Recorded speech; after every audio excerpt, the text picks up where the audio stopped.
kita tidak akan pernah berhenti menyuarakan keadilan.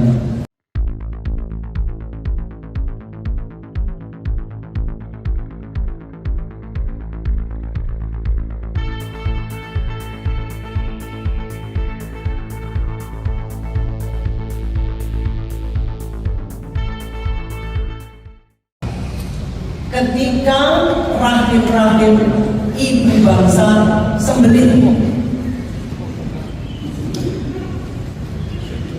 pagi hari ini merupakan pagi yang sangat penting.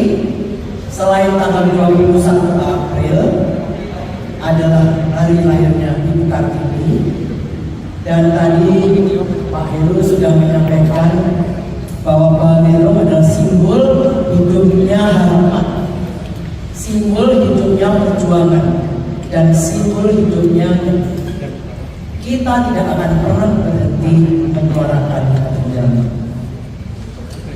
Saya akan memulai karena 21 April dengan petikan surat Kartini kepada Nyonya Abendanon yang ditulis pada tanggal 4 September 1901, yang artinya 123 tahun yang lalu.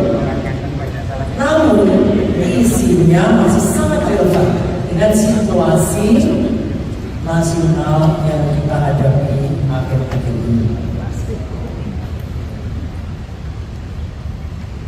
Silahkan menyimak. Petikan surat tersebut adalah sebagai berikut.